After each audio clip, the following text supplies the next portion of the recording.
Hi, I'm Dr. Hayley Dickinson, a research scientist, and I'm proudly a part of the endota wellbeing conversation. I'm a reproductive physiologist with expertise in stress and nutrition. But nowadays, I tend to spend more time examining what we're learning in the science and comparing that with what we experience in our bodies and in our lives. In this conversation, we explore the relationship between emotional stress, facial tension, and skin health. We'll discuss how mood, stress, and muscle activity influence the face, and how gentle rituals and touch can help release tension and support healthier looking skin. Stress, we see it on our faces and we see it on the faces of those that we love. Our face is our primary communication tool. It receives a lot of nerves that go from the face to the brain. There's lots of blood flow, and there are lots and lots of muscles in the face.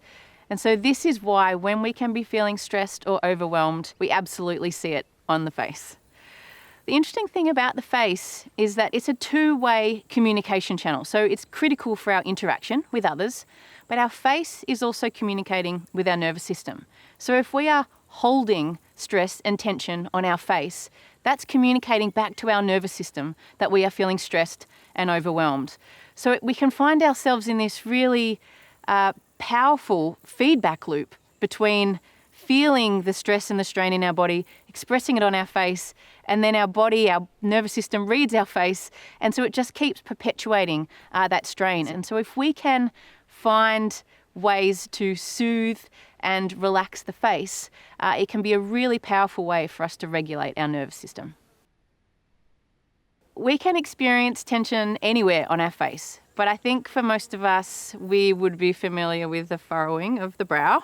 I know I have a line that is relatively permanent on my face where I've spent too much time, concerned and really sort of getting deep into something. We might sort of tighten around the sides of our eyes. But again, I find I like to see those as smile lines. Not only do they show tension and overwhelm, but they also show joy and delight. And in the jaw, a lot of us hold a lot of tension through the jaw. And so it really doesn't need to be complicated for us to kind of find ways to access calm, soothing, restful, pleasant moments in our day-to-day lives. When we experience stress, our body is preparing us for action. So it has detected some threat in our environment or in our psyche, and it is preparing us to respond to that stress. When that stress pathway is activated, the blood flow is redistributed around our body. So it moves away from our organs and moves towards our muscles. It moves away from our skin. It moves towards our heart. It moves towards our lungs, and it moves towards the brain. These are the areas of our body where we need the most energy to go so that we are ready to move, to act, whatever we might need to do to respond to the stress.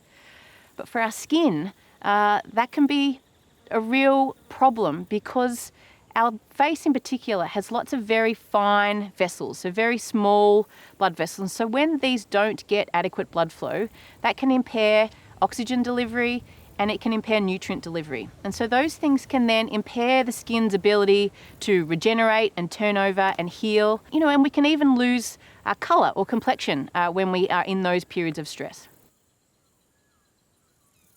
As well as the redistribution of blood flow, our stress hormones are activated. So our adrenal glands will release cortisol and adrenaline, again, getting us ready to go. But when these hormones are circulating in our systems long term, they can have other impacts in our body. And we might see that in our skin as inflammation. Our immune system tends to be down-regulated during this time. So our wound healing and our regeneration and repair systems are diminished when we're experiencing stress. So stress is one of those things that can really kind of trump our routine. Even if we haven't changed our morning skincare routine, if we're feeling stress, we might really notice dullness in our skin. We might not notice the vibrancy and the vitality that we really want when we look at ourselves and experience ourselves in reflection with others.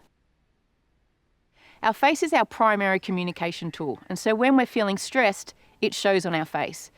And if we don't experience those periods of rest and recovery after a stressful moment, so if we stay in stress, our face will hold that tension.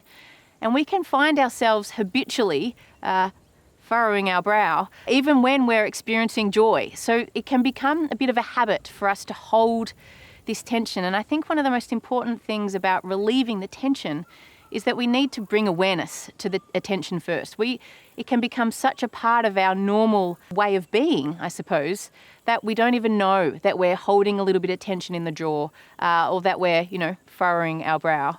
And so it can be about taking those really slow, gentle moments. Again, that slow rhythmic touch can sort of activate those same pathways, whether it's on the arm or on the face.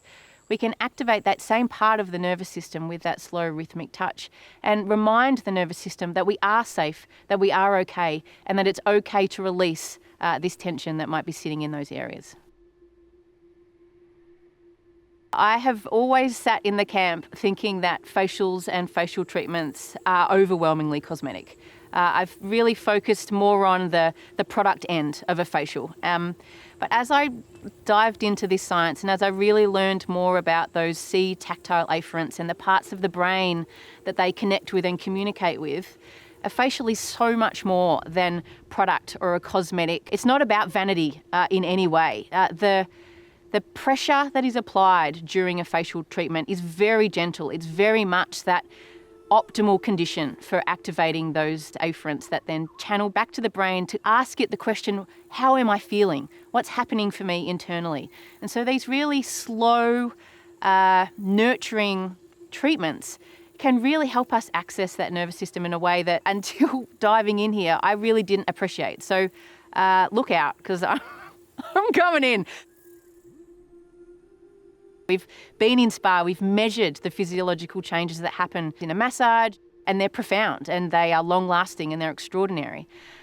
But the same thing is happening in a facial treatment, which truly blew my mind. And we can do it ourselves, but sometimes I think it's nice to have those moments with somebody else just to be taking care of you and allow your body to shift into that more restful, nurturing state so that your body can then focus on doing the other things, the digesting of the food properly, the healing of wounds, balancing of our hormones. We see more and more now reproductive challenges for men and for women.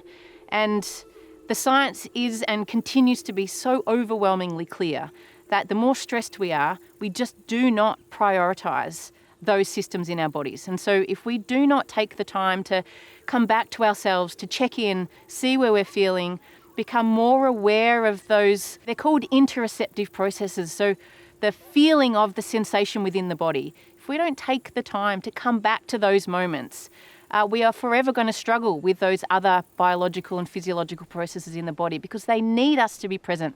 They need us to slow down and be within our bodies. If we can start to think about a body scan, we need to find ourselves in an environment where we know that we're safe, where we're unlikely to be disturbed. You might start at the toes, you might start at the crown, but just bring attention to each small area of the body. And again, it's about being slow and it's about being intentional. And you might like to deliberately scrunch the brow, so contract the muscles in the brow so that you really are bringing real attention and awareness to that area. And then with a deep sighing breath, let that tension go. And sometimes you won't even know you are holding it until you have that let go moment.